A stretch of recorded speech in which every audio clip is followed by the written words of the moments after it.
Mike O'Mara, Radio Entertainment. You can listen to The Mike O'Mara Show at MikeO'MaraShow.com. Well, what have we here? It's a podcast. Fine. And what excitement we have today. It's The Mike O'Mara Bonus Show with Mike O'Mara and Robb Spiewak. Now, here's Mike. Howdy, hi, everybody. Welcome to the Mike O'Mara Show, our bonus hour. Very, very excited to have you along as we wind down to Christmas season, everybody. This is our last traditional show of the year. Is it really? Yeah, because this will post on the 19th. And then we have special programming throughout all of the Christmas season.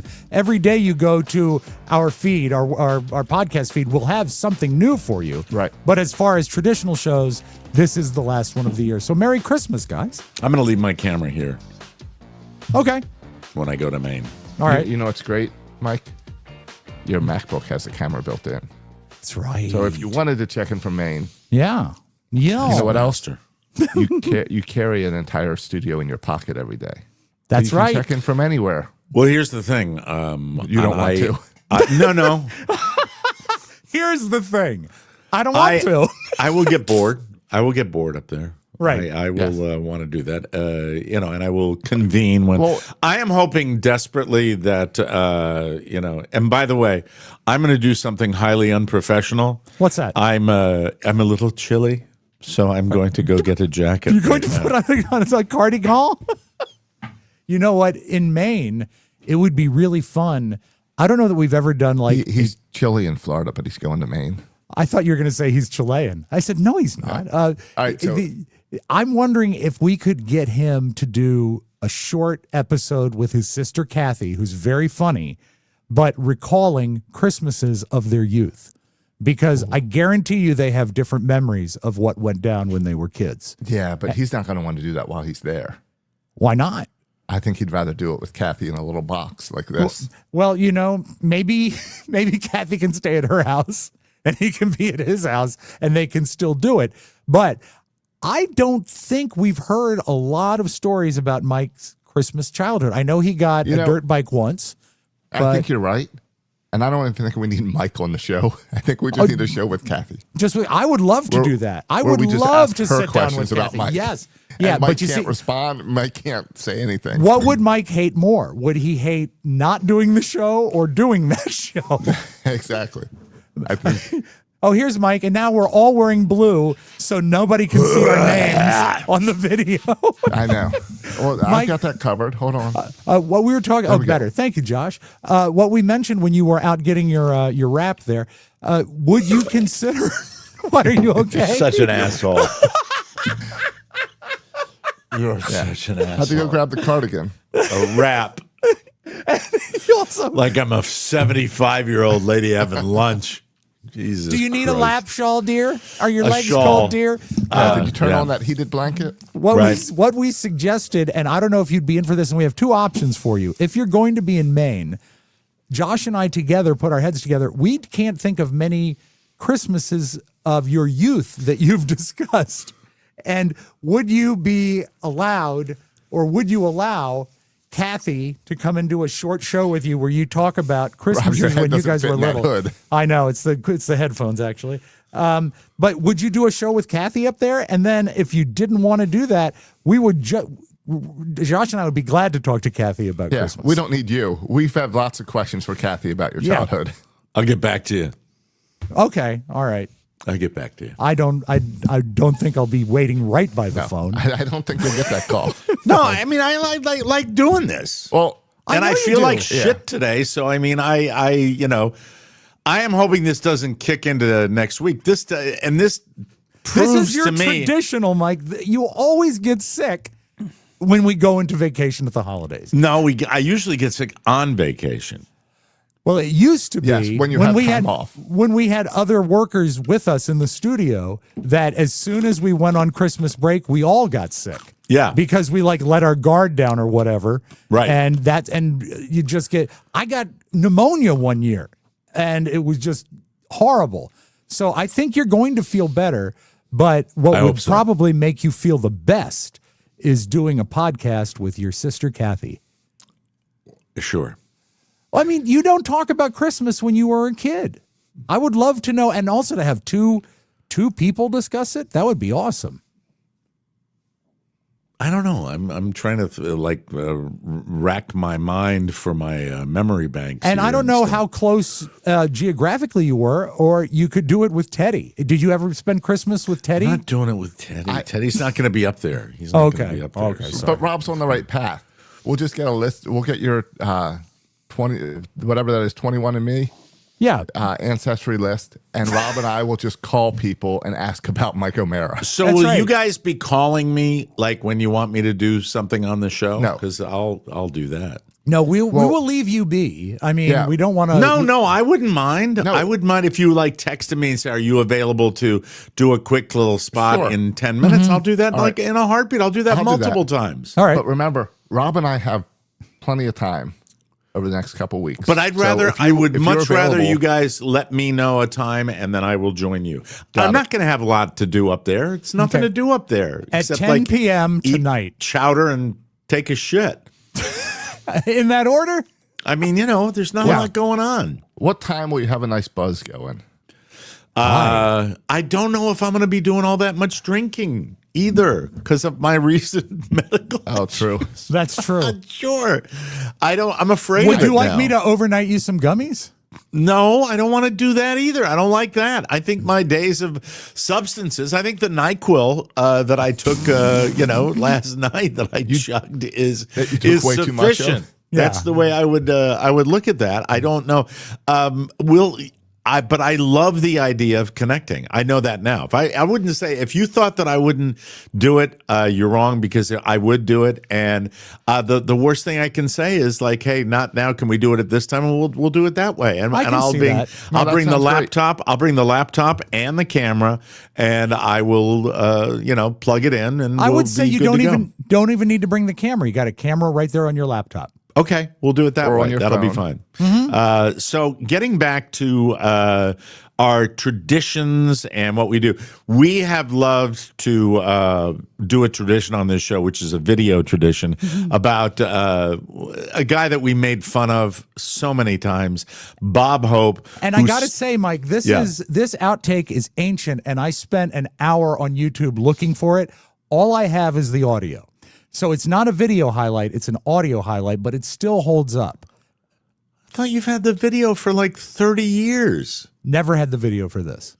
Really? Really? Yeah. Okay, So this I is an apologize audio about clip from Bob Hope and his special talking to the football player, William Refrigerator Perry, who has trouble reading. Yeah, Let's it's great. roll it right here. And just briefly, Mike, you should explain that once a year on his Christmas show, Bob Hope, his big deal was to introduce the AP All-America football team. Yes, because that time of year was when they would pick the best college football players in the nation. And it was 32 rotten jokes right in a row. And they Right. just want to get this one joke ready for Bill Perry.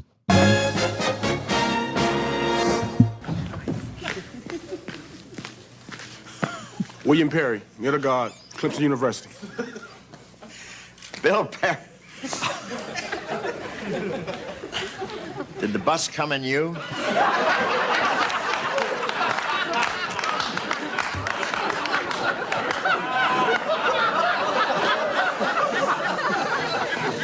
Bill Perry, all 320 pounds of him. Bill, how'd you get to be 320 pounds? When I got to be 324 pounds. Take your time, that's all right. Oh, Bill Perry, all 320 pounds of him. Bill tells me he was even bigger when he was little. Now that he's big, he's even bigger. but when I got, Wait a minute, Bill. Such shitty writing, too. We'll use the first one anyway because it was so damn funny, you know? Now that he's big, he's even Bill. bigger. How did you get to be 320 pounds? well, when I got to 320. Let's take it. Take it from where you come in, Bill, huh? Go ahead, rock the stadium again. Come in, Earthquake. Come in, Bill. William Perry, Near to God, Clemson University. Yes, sir. Bill Perry, all 320 pounds. Yeah. Bill tells me he was even big when he was little. And now that he's big, he's even bigger. Bill, how did you get to be 320 pounds? But when I got on the diet, I was 324.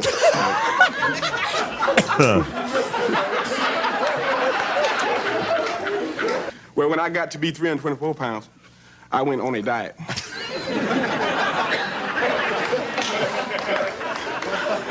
Well, I'm sure you feel better with all that weight on.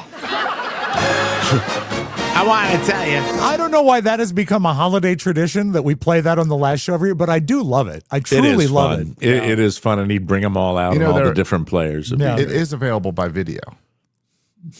Is it? It is. Do you have it? I do. Okay. How it's did you uploaded- find it?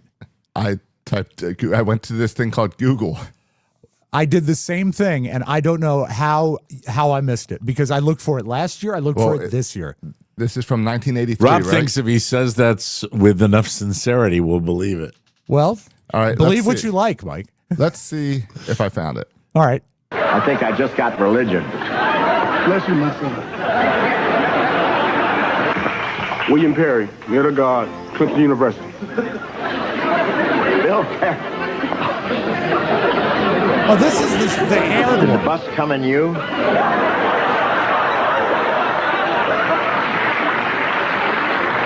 Kind of cool to finally see the video. Yeah. Bill Perry, all 320 pounds of him. Bill tells me he was even big when he was little. Now that he's big, he's even bigger. Bill, how'd you get to be 320 pounds? When I got to 324, I went on a diet.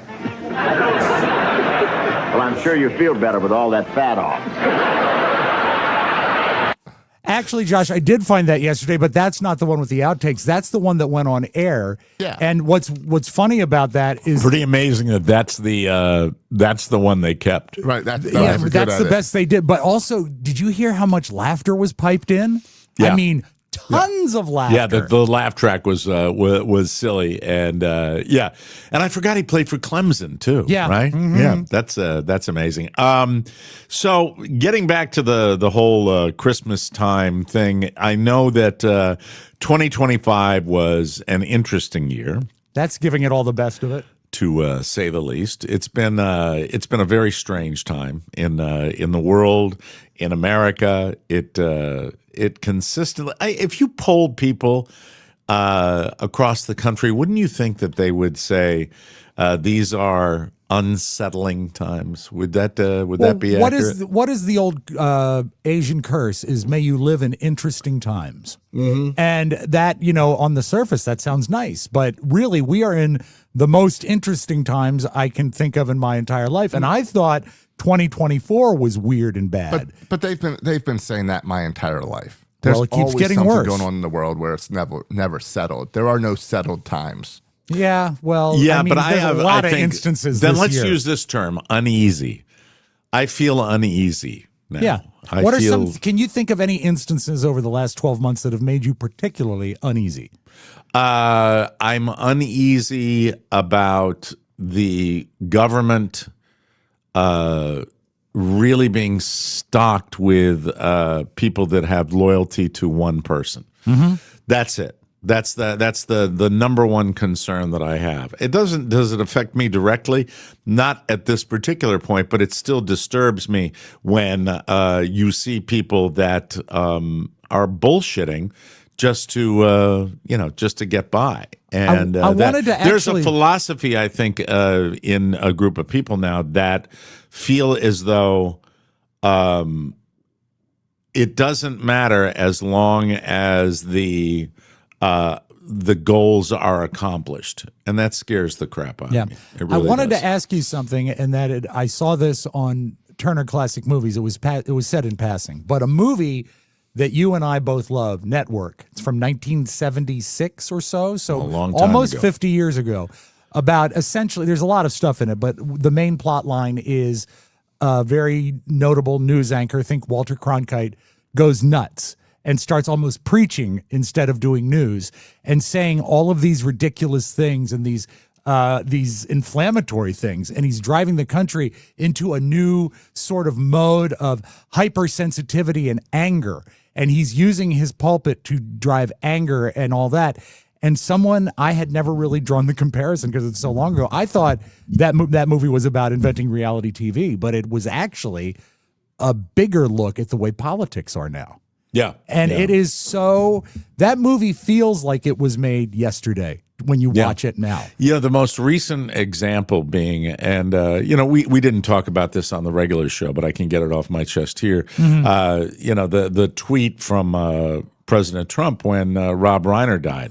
And I think even Trump supporters can look at that and feel, and I'll ask you, Josh, since I don't like putting you in that role of, being a representative, because you're not. I think you think on your own and think you think independently. You really do a lot. Are you conservative? Are you a conservative Christian? Yes, you are. Do you excuse bad behavior? No, you don't. You didn't do it with this particular tweet. No. What are your thoughts on the mindset of Donald Trump right now? I get the impression that he doesn't give two shits what people think, and that he will say whatever he says, no matter how petty, no matter how. That tweet about, talking about Robb Reiner's death, which was a tragic circumstance with a bad seed child that he had something to do with Donald Trump. Do you think he does that because he doesn't have any guardrails on himself anymore? I think I can never put myself in the mind of where he is, where for a decade now, people have attacked and wished for his death and have been permitted to go on magazine covers and newspapers with threatening about killing him. And I think of Kathy Griffith with holding his head on the cover of a magazine and stuff like that. And so I can't imagine where he is with his mindset there. Is that the way a president should act? No. But I also know there's a point where you feel so attacked that you figure whether I say something nice or bad, it's going to go wrong. So I might as well just lash out, and it's not to excuse it. And I don't care what people said about Charlie Kirk's death. That shouldn't affect how people respond to this. And I see a lot of Republicans kind of trying to put cover out there for Trump because of how things were handled with Charlie Kirk, and it's still not appropriate. So I think he is this mindset where he feels like when his presidency is over, no matter what he does, they are going to try to lock him up and kill him. And I don't know what that does to you as a human, as a mindset. You mean you think that in Trump's head, he might think that after he walks into the sunset of his political career, they're going to try to, I don't know. Do you think that was brought on? Maybe, but not kill him. Do you think that was brought on by his fake assassination attempt? Kill him would be what? Well, kill him would be, there's been 3 attempts on his life already. It's not saying a Democrat politician is going to kill him. But when you say all this stuff in the media constantly, there's crazy people who are going to act. And the other thing that's unsettling for me is the crazy people, even with a celebrity's kid killing him, and the incident in Australia with the anti-Semitic attack in Australia, and then Brown University, where the guy's still at large. That leaves me at this stage in time with a very unsettled feeling with that. Now, can I add something that I think it feels the most unsettling? Sure. And it goes back some years now, but when he first announced his candidacy, I introduced a notion on the show, and I think you kind of even agreed with me a little bit at the time. Keep in mind, this is a long time ago. Like the golden escalator time frame? Yeah, exactly. Is that he never really wanted the nomination. That's your theory. And he never really wanted to be president, but he's got such a machismo and bravado about him. He wasn't going to step down from the challenge because that would look weak. Well, and the very fact that that reality obviously star changed over the years. I think as after he got the power, he realized he could push his luck. And right now, he's got a car that the speedometer says 80 on it. That's the top speed, and he's driving at 100 miles an hour every day. He's going as far as he can. The fact that he knocked down, and I'm just going to speak in broad terms here, he knocked down a portion of the White House to build a ballroom that we don't need. That, to me, is the mark of a lunatic and someone doing something to distract from something else. And that's been his play, I think, the entire second term, is that he's doing so much stuff, you can't even point out what's really heinous because it's always something, you know? He doesn't advance himself by doing a hateful tweet about the death of Rob Reiner, but he calls attention to that from other things. The ballroom doesn't bother me because I think it's silly that we hold these giant parties with people from other countries and dignitaries in a tent, like we're at a wedding. I think that's silly. Well, that so the that ballroom doesn't happen bother me all the time. State dinners are inside. I mean, any large groups are outside in that tent. It's a nice tent. So. I think, but so that doesn't bother me too much. But there is a portion where, and it's both sides. He goes a million miles an hour, and then the hate towards him is just as fast on the other side, where it's hard to. He got a little bit of praise for stopping like a war, and that lasts about 12 hours. Here's what I think about when he tweets the tweet he tweets, and Robb, that's inappropriate. You and Robb give him probably more credit than I do. I think you are dealing with an individual who really, truly does not have the empathy chip at all. Is not capable of feeling what others feel. I that's at the base of all the problems. My legitimate feeling. When I saw the Charlie Kirk situation was, no matter what, that's just a horrific way to go out. And it's a human life. It's a human life. And on that human level, and when you talk about some of the things that were written, it's like saying if you disagree with somebody, they deserve to die. And I don't buy into that. And the same thing with, I wrote down Rob Reiner and some thoughts about bad kids. Someone very wise once said to me, you do the best you can up until they're 18, and then they are the person they are. And I've always believed that. I think if you have a bad seed, that all the environmental, all the advantages, all the things you can do to manipulate a situation where your kid ends up the right way, if a parent has a collection of guns in the house and the kid gets access to it because he was able to, that's a different story. But if a kid ends up doing something to himself or to other people because he's just a piece of shit, as Rob Reiner's kid, was it Nick Reiner? Is that the name? So, yeah. He's a piece of shit. In and out of rehab 18 times. This kid was a wackadoodle, and I don't think that you can point fingers at Rob Reiner about it. No, just as much as you can't really a lot of times point fingers at the parents for a kid doing something. They're individuals. By all accounts, the Reiners were a lovely couple and beloved, and they use the word in Hollywood a lot, a mensch, a good guy. Right. And then it comes down to an old theory, nature versus nurture. Could you, because of the way you nurture this child growing up, somehow offset his mental instability and the problems he suffered? And obviously not. This was, a bad kid. That's are his there nature. examples where, because of the way you were raised, you do stuff? Yes. Yeah, of course. Are there examples of neglect that cause problems? Yes.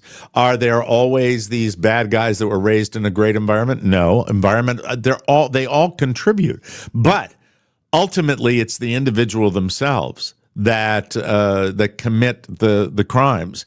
And you have to realize that I think I'm probably putting this in the framework of being a good parent. If you're a good parent, there are plenty of examples of it where you're a good parent, you do the right thing, you show up at your kids' games, you go to their plays, you go to their graduations, you're there, you drive them where they need to go, you're there as a parent. And, early on, maybe at 8, 9, 10 years old, you see that the kids are acting out. I watched a profile on Stephen Miller that talks about the fact that when he was, I think, in his adolescence, he was fascinated with the magazine Guns and Ammo. And his parents didn't, were not gun owners. And you say to yourself, well, that's interesting, because the kind of stuff that gets written in that magazine skews in a certain direction. The parents weren't responsible for his like of that. And you can't, I'm certain of it. Right now, I'm in a situation with my kid where I think he likes baseball, but I'm not sure whether he loves baseball. Okay. Right, because he's out there. I said, go out and hit off the tee. And I go out and he's kicking field goals into the net instead of, hitting off the tee. And it's, with sports, he has a short attention span when it comes to sports. So I have no idea, nor do I really care if he's a good person. I want him to be a good person. I'm sure when you, and Josh, you probably see this too, because you've got kids in sports, is that there are probably parents, and I don't know if it's the majority of them, that put their kids in those baseball, football, whatever little league stuff, and push. This is what matters. Little league many times. Push. I love the fact that he was interested in baseball, so you put him in baseball and see how he does. Julia did some theater work in high school when she was, doing clubs and stuff. She did improv like her old man, but I stayed way distant from it. I never told her you should do this. And it was so much more rewarding that she found her way there on her own. I do say to my son that if you commit to something, you stick with it. And we allowed him to bail out of one particular sport where it was football. No, football where he got injured and he wanted out, and we weren't all that excited about the potential for head injuries anyway in that particular sport. And the tree root that I tripped on, that was part of it too. I look at it now. Josh's go-tos. I love that he brings it up.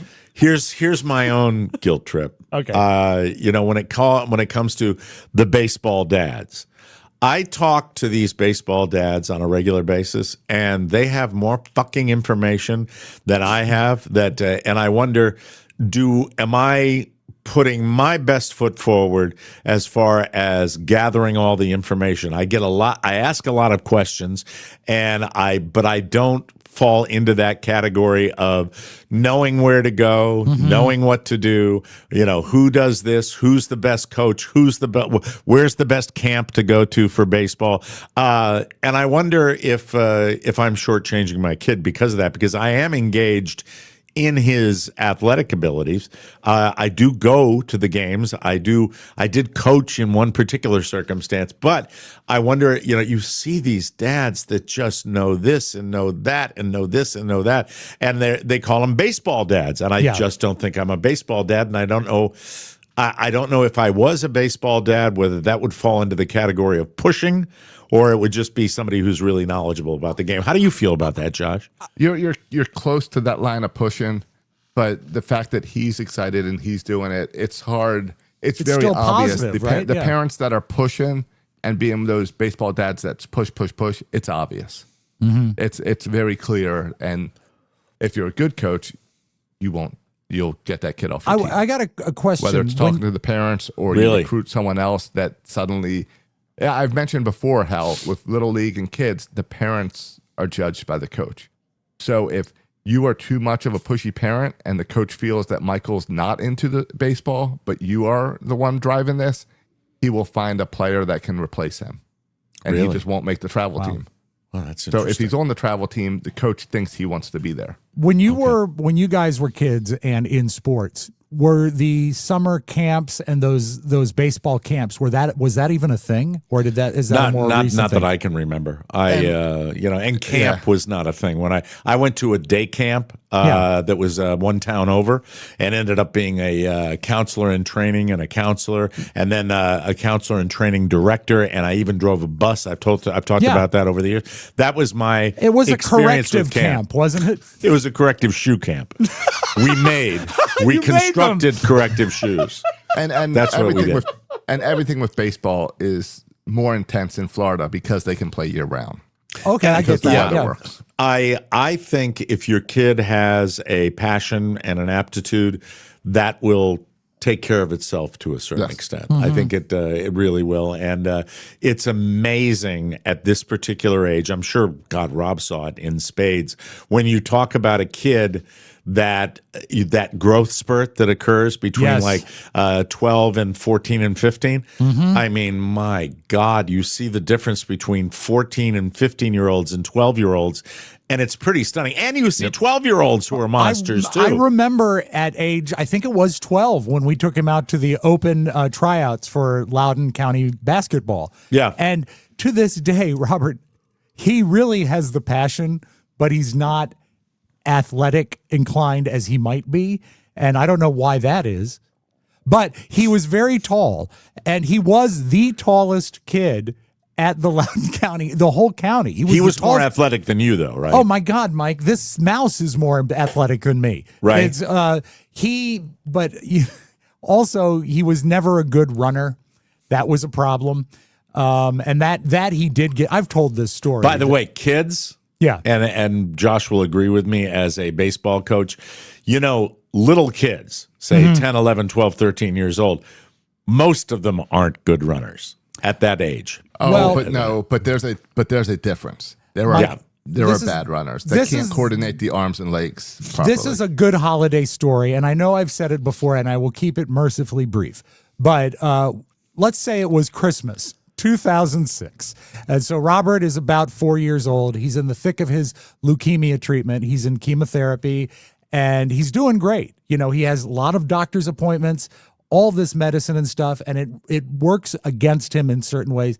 Chemotherapy is essentially poison. They want to poison the cancer to a point that it kills it, but it doesn't harm the body. And it's a razor thin edge. And after he had been chemo for a little while, Carrie said, look at him run. Is it because his legs aren't growing at the same rate as his body? Or we really should ask the doctor about it. And you couldn't run either. Well, wait, we're getting to that. All right. I mean, I'm a grown-up at this point. I have a child, Right. but I I'm get still it. not a runner. So we go to Dr. Greenberg, greatest doctor ever, and we explained our problem, and he said, okay, we'll take a look. And he was a fun doctor. Like on Halloween. Most Irish Catholic doctors are like that. And he was, Mike. He didn't see any patients on St. Patrick's Day. Exactly. On Christmas, for example, he came into Robert's exam totally dressed as Batman, just because it would be fun. Right. So he was a fun doctor. He said, hey, Robert, how you doing, buddy boy, Robbie boy? We're going to do something new treatment today. We're going to go out into the hallway, and I know they tell you not to run inside, but I want you to run all the way to the end of this hallway and then run all the way back to me and your folks, and that'll be your treatment for today. And he said, great. And so Robert did it and came back, and then he said, okay. And he had the nurse bring him back to the examination room, and he turned to me and Carrie and said, there's nothing wrong with his meds. He's just a bad runner. That's what he said. Did he then ask you to run? No, but here's the button on the story is growing up, my grandfather's house was next to my elementary school, sharing a fence so you could see the playground from our backyard. It was only later that I found out that when my father would come home from lunch, he and my mom and sometimes other relatives would go out to the playground to watch me run and laugh at me. You know, God. I never thought of running as something that was a challenge for any kid until you told us that story. Yeah, I made a comment no once. I made a comment once about Owen's running, that it looked odd. Yes. And then I saw his dad run to a car and realized, oh, it's just a family thing. But as far as raw speed, Yeah. in the little league ages that I have seen, it's really hard to find the flash among them. You know what I mean? Are Yeah. there kids that run faster? Yes, but it No. seems to be once you get to that 13, 14, that's when the real runners separate themselves from the pack. We got It's to also spend when some they time. learn the ahead, Josh. route and how to run properly. Yeah. We yeah. got to spend a lot of good time with Michael on the cruise, and there's not a single person that wasn't impressed with him. What a That's delightful so sweet of you to kid. say that, and it's a so great, true, great though. thing to hear. It really is. I mean, he is he's mastered small talk and eye contact. He's everything you want a kid to be at that age. But how does he measure height-wise with his contemporaries? Is he a taller kid? He's slightly taller. Okay, all right. So it Slightly probably the taller. edge won't hold. I Carla don't. is 5'8". 5'7". Okay, so he'll probably be about your height, I would imagine. It was, yeah, probably. It's this age where it's also fun to go laugh because a lot of the girls have hit their growth spurts earlier. Yeah. So the girls tower over the boys. Yeah, it's really I interesting. actually to have a say tape that. of those girls. It's funny. Okay, let's listen to them. Hey, babe, you want to go out? Okay, turn it off. Stop it. That's wanna go enough. out? We were talking No, about kids. no I know, more. I know. Talking about children for the I love just of saw a God. tall person. I didn't know what she was No doing. wonder you got fired by your second boss. I wasn't. Well, yeah, By I Mr. was. Potter. We agreed to part ways, but I was perhaps a little more eager to do it. So I'm no longer with Podville Media. Did anyone ever know that you were? I think people did. How would people know that they were? You never talked about it on this show. It would be touched on occasionally on the show, and sometimes people asked me. So, yeah, I mean, I think some people knew. But after we had a little revamping of this program and Oscar left, and it was ugly for, I'd say, a couple days, and then he asked, would I like to still work for Podville? And I had been with Podville since they established as an editor and doing sessions and things like that. And at that time, I needed the money. I said, if we can work around the schedule, great. I'd love to stay on. Well, I wouldn't love to, but I will stay on because I needed the cash. And we did that for a year and a half or so. And it was weird because they split to two different buildings. And when they went to one of the buildings in downtown DC, even though I was told that I could produce from home when the split happened, they said, we need you to come in once a week to do a session. And I love the client, so it was great. But you're looking at, for me to go to DC, prep the show, do the show, and come home, it was like an hour and a half in the district and about 3 hours in my car to do that. And that's just not a good use of my time or their time or anybody's time. Add to that parking and the toll road. I mean, it was an expensive prospect to just drive in there. But they saved that Adobe license. Okay, this is where it all starts. It starts out probably about a year ago, and I am probably their key audio editor. They have video editors, they have other people that do audio, but I'm their key audio editor. And I'm pretty good at it. I don't mind telling you. And I went in to sign into my computer and to open a file to edit for them. And my Adobe license wouldn't go through. I couldn't open Adobe Audition. This is about a year and a half ago, maybe. And I just kept trying. I said, this is weird. And I called over to the office and they said, oh yeah, we're sort of removing some expenses and tightening our belt. Can you explain to layman what an Adobe license is? The probably for what we do, I would say the capstone audio editing program is called Adobe Audition. Software. It's been around a long time. Used to be called Cool Edit Pro, but it's the best. And I've grown up with it essentially, so I love it. But it's not free. It's not like going on and grabbing It's like $20 a month. Yeah, and in the old days you could actually buy it, but now they make you subscribe, so you get the money every month.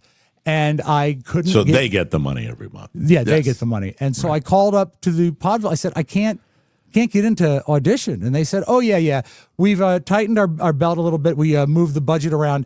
If you want to edit, you can feel free to come downtown to edit, but we don't have you with an individual license anymore. So they were essentially charging me to do their work for them. And it should be added, you would do editing for this show too. Exactly. With the Adobe. Yeah. I mean, and so when they start at that level of like making me pay for my software, that I felt was the beginning of them not wanting me out, but not feeling welcome. Do you think that move was because you edited the Mike O'Mara show in Audition? So they said, well, I don't think so. We'll make you pay for it yourself. I don't think so, because the amount of time I spent editing this show is minuscule considering the amount that I do for them. Because I mean, this show is done largely live to tape. There's not much editing to be done. So I felt I felt angry that I was going in to do a session every week, which was ridiculous. And I was told I wouldn't have to do that. I felt angry that they were charging me to use the software. But you know what? I still needed the money, and I kept at it, and I kept quiet, and I just did the job. And you had clients that liked you. I probably, and again, I don't want to blow my own horn here, But if they needed someone to host a session with someone coming in, particularly someone who was not totally at ease doing a podcast, a lot of times they would have me in on the session because I'm good with getting people relaxed and getting the best out of them. And there are other clients that I really genuinely count as friends. I look forward to working with them and all of that. But we get to this issue with my father, and I had to go down and deal with him because he was very sick for a while. He's still, got some road to go. But like Mike said in the show yesterday, he was battling an infection that really could have taken his life. And so I was very, very concerned. And so you guys were awesome. You said, go, and we'll work it out when you get there. And I really appreciate that. And I emailed into the powers that be, and I said, I'm going to be in Miami effective Monday. My father's very sick, and I'm going to need to take some time off. And the reply I got... Now, at this point, though, you were only down to 1 day a week in Podville. Well, yeah, but I was still editing 3 or 4 shows. And also I can host sessions remotely too, because some of their clients broadcast from home studios. So I could actually do everything I needed to do from this very chair. And so I said, my father's very sick. This is upsetting. I know this is a bad time to do this, but I need some time off. And they said, okay. And the quote was, we've got this covered. Don't worry about it. Well, after a couple days in Florida, I did a show with you guys because, it's 8 a.m. and I wanted to talk, and we worked it out. And I got a text, I believe the next day, that said, to be fair, if you have time to do the Mike O'Mara show, you really have time to do your editing as well. And I just thought... Who sent you that text? I got that from Oscar. And I thought my immediate thought was, this is the biggest false equivalency I've ever heard, because doing the show is roughly an hour before the hospital opens. We do it early in the morning, finish the show, and get there for visiting hours. It wasn't getting in the way of me being with my father or and you helping weren't doing Kathy. any of the back end. Right, of the exactly. show. I was just bopping on. And frankly, for that first week or so, that was maybe the most helpful thing I had, because it was an hour that I could focus and laugh about this. And so it really rubbed me the wrong way. I didn't go in the fact that it was a false equivalency. And I said, okay, you're right. And I did some editing for them. And then I called back and we were speaking about it. And I said, this is what's going on. And although you said to me, don't worry about it, we've got this covered. Obviously you didn't. And I'm going to continue to do this, but it's really hard. And Oscar said, we were looking over the hours for the year, and we have a certain number of hours budgeted for you. And I knew that. And I met them most often, and oftentimes I exceeded them. Lately, it's not been as many because there hasn't been as many shows, but I did all the work that was given to me. I did it all on deadline, and it was fine work. And he said, you're just not fulfilling the hours. And this is when I'm in an Uber on the way to the hospital to visit my father in the hospital.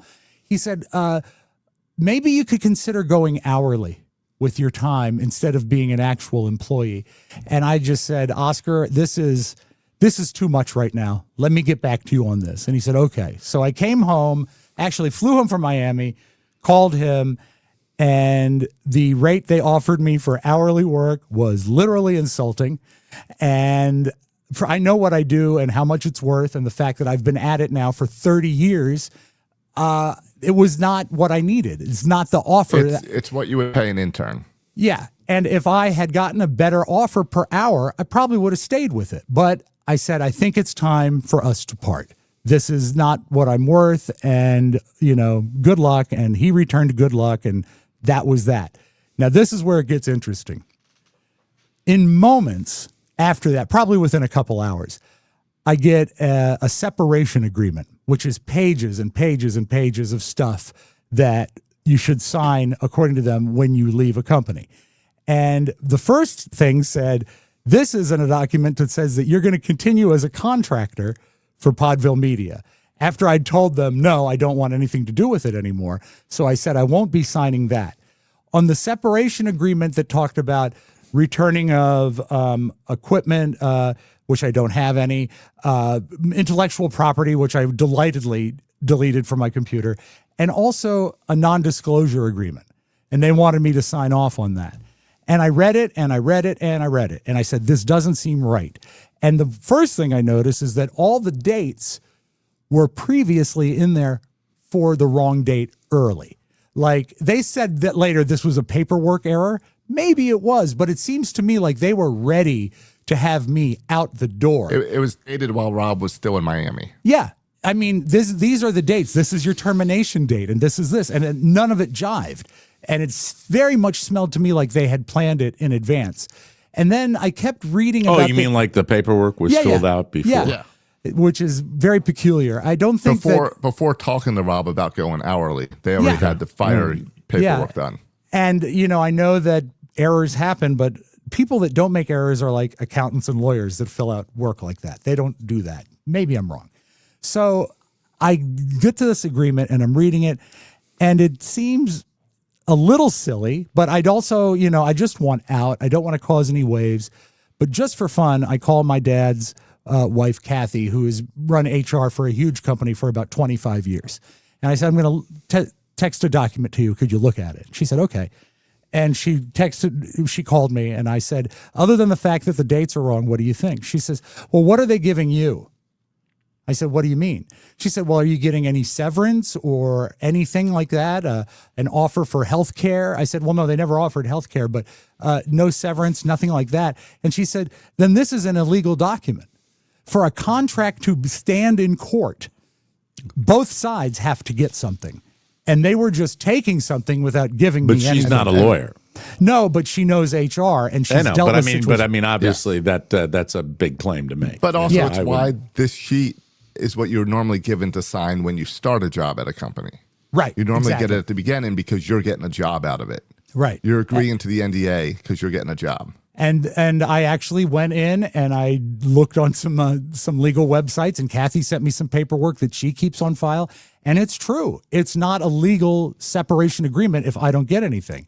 And I wrote a very thoughtful letter back to Podville Media explaining all of this. I copied Josh on it because I wanted to make sure that I wasn't, speaking out of turn. He said, no, this is right.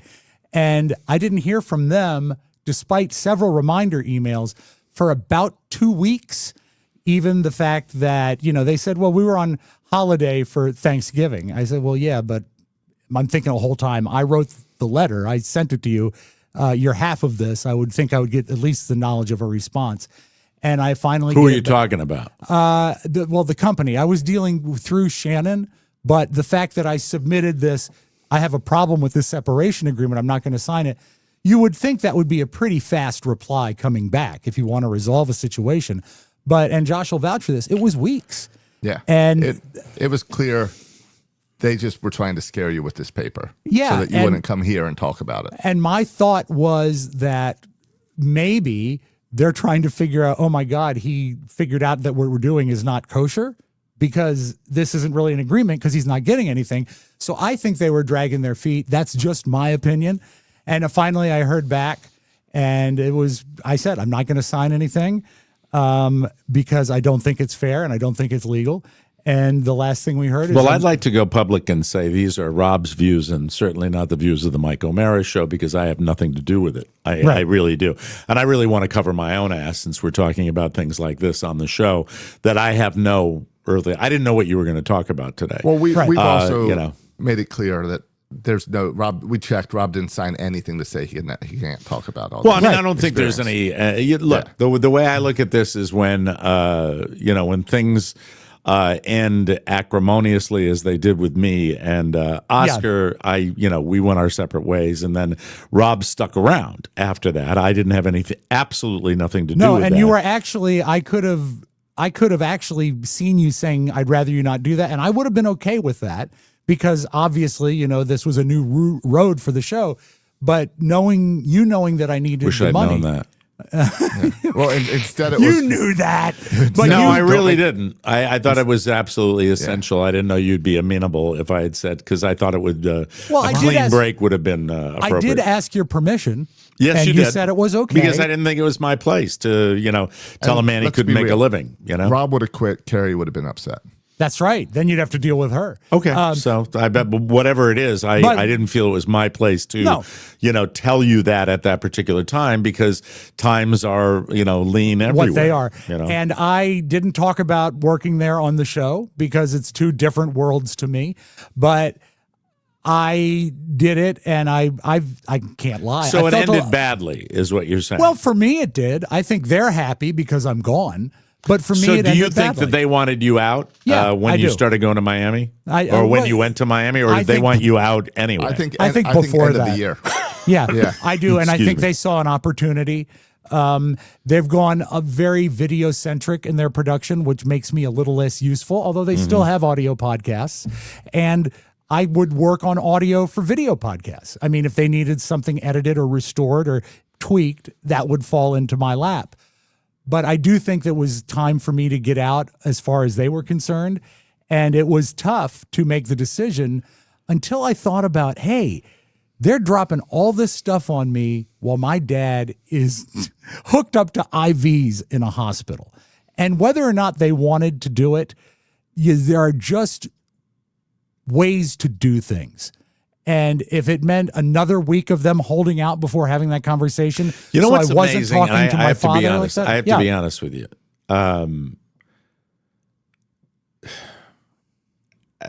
Having gone through, Oscar telling us to pound sand Mm-hmm. because we got into a fight over him being late coming into the studio, and for him, telling me that he wanted out, or that I was at fault when he sent when I went public with it, which I did right away after he called me, a variety of names and said take the tampon out of my vajayjay made a and Trump man like up. post. And and then I think it was not Trump like at all. It wasn't as bad. It was, but it was I was just sneaking that in there. It was hurtful. Yeah. It was hurtful. So with that history, you weren't running point on that, but are you surprised that ultimately, you weren't part? What did you think when you continued that you would keep both? Well, I don't know what your expectations were. What were your expectations? My expectations when the show made the transition was, I recall, and this is just my memory, Oscar was surprised when I told him that I wanted to continue with the Mike O'Mara show. He assumed I would go with him, I think. And because he kind of threw a barb at you too. Yeah, absolutely. Didn't you get an FU or something like that? Oh, yeah. And Is then- that the surprise moment that you think he had when Well, you said that verbally I think to that him? probably surprised him, yeah. And again, I can't speak for him, but it seemed that way. And then there was a day or so later when he said, we'd like you to stay on doing what you've been doing. And I thought about it. I didn't love the idea, but it was money at the time. And I continued doing it. I did ask your permission. I was distant from them when I could be because I didn't like hanging out there. I always felt that since they moved to the new building, the audio studios were sort of a second priority, which made it harder for me to do my job because they were focused very much on the big shiny new video stuff and just one studio for audio. And if a client shows up and you're doing audio for a couple months and your control room is in the same room as the studio with a curtain, you feel stupid. You feel like, how do I make this seem like a pro organization? I mean, I can carry myself like a pro producer 10 times what I am, but I can't explain why the fact I'm hiding behind a curtain like Oz. And every time I would go in there, there would be But I get back to the original question. Okay, all right. A, were you surprised? And B, what did you expect by staying with the relationship? I expected that it would be my side hustle. There would be, few shows every week to edit. I'd do it. I'd email them in and they'd pay me a check. That's it. That's all I expected. I didn't expect for So you had no expectations. No, not really. I didn't expect to be like a company cheerleader or anything. At the end, you probably weren't surprised either, right? No, but disappointed. You never want to be felt like you never want to feel like you've been pushed By the out. way, I don't talk about this. I very rarely do, but I'll give our listeners a little insight on it. There are two relationships I've had in my career that I do have regret over ending the way they did. One is with Don, and I really went through enough in that circumstance where it really affected me psychologically, and that's why I chose to keep my distance. Right. And then the other one was with Oscar, because it was a long relationship that happened at the end of my radio career, and I regretted that breakup because of the camaraderie that we had for the length of time. It's hard, man, because you shared so many years. And now with and the reason I keep my distance in that circumstance is because I think that what came out of that was where I am now. It took me a while to get there. You two don't even know this. That where we are now is a mutually respectful and peaceful coexistence that we have with you, me, and Josh. Yeah. And because of that, that's why I would not want to go, reach out in that circumstance. And I think that he may feel the exact same way, where he doesn't want that, but I don't know. I will never really know what the circumstances were, but at the same time, in order for me to talk about that would be. I just don't. I feel like that's water under the bridge. Doesn't do anybody any good to do that. And I still, at the very end of the day, those are the only two. And I'm that's just the way it is. Yeah. I don't, I have people that were involved with my career that moved on and really moved on kind of behind my back, and I haven't, I don't care about them, and that's it. It has to do with, if you spend years and years with someone, there's trust there. There has to be, or it wouldn't have lasted years and years. Yeah. And there's a certain overlap in your way of thinking, and you think that you're working both for the same cause. So when it ends badly, it's distressing.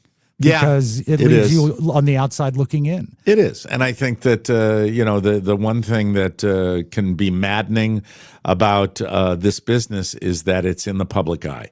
Yeah. And it always comes out, publicly. And, in your situation being what it was, I don't think anybody. I don't think it really matters at the end of the day. No. You're moving on. They're moving on.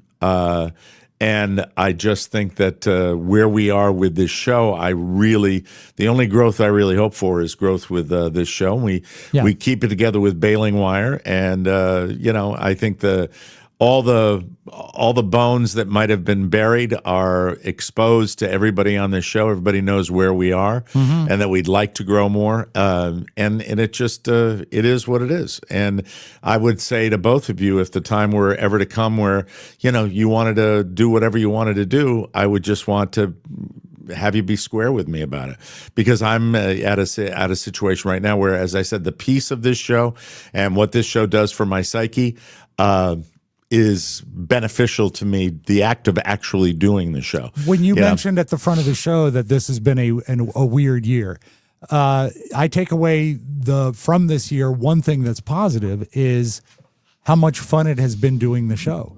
Yeah. It's been a much different sort of energy. I don't know if it translates to the people listening, but in studio, it's gotten better. It's so much fun. It's gotten better. The more you get familiar with people, and I'm not. It seems like on Wednesday's show when your brother was here, I was blowing smoke up your ass, Josh. But I'll blow smoke up your ass again. I disagree with you about tons of stuff, and we have coexisted in this world because you have been. How things should be. You have been honest. And Josh kind of carries a hammer and not a scalpel when he's dealing with situations. And I like the hammer because you get the real unvarnished reality of the situation, and I enjoy that. And I also enjoy the new enthusiasm that you bring to what we do. What I did, I'll tell you the things I expected. I expected you to be right away. You demonstrated a competence in doing the engineering, producing work, in studio producing, which has been one of the greatest additions to the show. What I never expected was you to be as insightful and coming in with your terrible grammar and being It'll never change. Insightful with me and knowing things in your memory and all that. So it is a place of peace. Yeah. That it hasn't been. And Mike, that, I'll go back. I'll go back to 1992. Yeah. You might be burying me, as long as this stays peaceful. And behind the scenes, folks, we count on you. So, 100%. we really do. And this is not a long setup, but I just thought it would be appropriate to talk about. This is why the bonus show subscriptions are something we rely on. This is why we love having you participate in our events. This is why we love providing products for you that our little skeleton audience grabs and gets. And when we'd like to grow it, we're going to try to focus on the YouTube situation and get that better and better. And I constantly am thinking about that. But as far as doing this show where we can just relax and be funny and be kind at the same time, and unkind when the time warrants, because we're having fun and we're busting of course. balls, has been peaceful. The show with Oscar, as much as I felt a tremendous appreciation for him for a number of years, I would never describe that as completely peaceful. Mm-hmm. I agree. And I love that we are doing this on the final bonus show of the year, where it's kind of airing the grievances. And 2026, we've got all this exciting stuff to go on. I'm excited because Robb is such a good editor and talented in this, to see him grow his own clients in 2026. That's the plan. Yeah, where to show he doesn't need Podville. That Robb can do it on his own. And also moving into 2026, one thing that I would love to take away from 2025, and I hope other people do too, is that if you find someone who is diametrically opposed to you politically, and because of that you shut them out or refuse to talk to them, it makes you every bit as bad as someone who is opposed to you politically, because you're shutting them out. And if we want this country to survive, there's got to be a middle. We're not in a happy place right now, but there is a middle, and it does exist. And please, folks, open your heart a little bit and talk to people. That's how we fix this. It's a long-term situation. It is not a short-term. You're right. It will not happen overnight. No, but it would require all of us to help. And on paper, there's no reason in the world Josh and I should get along at all. Right. We like Coke. We like Skittles. That's it. We have similar colored luggage. But other than that, there's very little that would point us to be friends. And yet over this year... No, I think it's the opposite, Robb. You're planting wrong. You and I have a lot in common. The fact that we disagree politically is a small portion of our lives. Okay, better said that way. Yeah. And because of that, as he's become a dear friend. I love his family. I love him. And he's brought a lot of great to this show and to, I'll say it, my life. So Josh, thank you for doing that this year. And I hope that continues into the next year. And if you have a miserable year this year, maybe next year you need to look into talking to some people, finding some middle ground, communicating. I'm glad that you appreciate that at the end of the year, and you share that with the person that you've worked with for under 2 years. Mike, and, you're don't good want to too. share it with anybody that's worked for you and kept you supported Mike, for 35 years. There's no need for that. You're good Thanks too. for the afterthought. I appreciate it, Robb. Fuck you. All right. You know what I did? What? You know what I did the moment Robb told me that they fired him, or that he quit, or however it worked out? Yeah. I think within 24 hours, I had him up on the Podcaster's Warehouse, had him in There you go. Podcaster's Warehouse email, and said, go get clients. Yeah. Yeah, and for me, keeping this going, I never look at the side hustles and stuff with what we do as you're going behind my back and doing. Right, I don't feel that way, because I think that that doesn't prevent either one of you guys from from realizing what we need to do to grow this. And I still want to grow it. Because I've got a real big one coming up. You've got a big one? Big side hustle. Yes. Oh, what's your big side hustle? I'll tell you after the show. What the fuck? You're going to end it with this? No, Let me ask you this question. Will you still be able to do the show? I got offered a job Yes. that will work around the show schedule so that Okay. I can still be 100% on this job. That's on. Then you don't even have to tell me what it is. That's it. Do you know about Rob? Do you know about it? He's been elevated to deacon. Like, Do you know about it, Rob? yes, I do. he He does. told me about it right before It's the show. It's why we're shifting the schedule around. How am I going to be with it? You're gonna love it. You know what? When's this come out? Friday? Yes. I'll tell you at the beginning of the year. What you I tell don't what? wanna I don't want to put it out on the bonus show yet. I'll tell you when we Okay. stop recording. Okay, Because I very don't good. sign papers, I think, until Monday or Tuesday. Okay, I get it. Yeah. That's if you sign that's papers, valuable. make sure you get something out of it. As long as you can do the show and make me get up That's in the been the morning most and do exciting the part. show and make money for me, that's that's good. Well, it's They- true. they- And you and him. I know. They listen to the show and they want it to continue. Well, there you go. I'll take a small awesome. percentage then. That's it. We've run out of time. Happy New Year. We will return in 2026 with brand new episodes. And we kind of jumped the gun, but it's a good jump the gun where the video elements are going to be Yeah. what they are, right? Yeah, we wanted to test them all out so we can start telling sponsors in 26. That's good. That's a good thing. And really, to you and your families, everybody that supports this thing, we really, really appreciate it. Have a fabulous holiday season and a happy new year. And we'll be back in 2026, even though we didn't come anywhere near the fucking $20,000 that I wanted to raise. That's just the truth. I'm not going to lie We'll need about that either. 19,000 more. Yes, exactly. That's if you want to send donations and buy 45 yearly subscriptions for the man who's on his deathbed doing Do this it. show, do it. And there's Makes a time, Mike. great There's Christmas 6 days left God. of Christmas shopping. God bless you all. Happy New Year, Merry Crimble, and we'll see you next year. Bye bye, everybody. Merry Christmas, folk. No, I want an official red undercover 19 200 jet with my rifle. You'll shoot your eye out, kid. Oh, darling, how silly of me. Hello. Why, we'd love to have Santa Claus come and stay with us. I think it would be simply charming. Merry Christmas, movie house! Merry Christmas, Emporium! Merry Christmas, you wonderful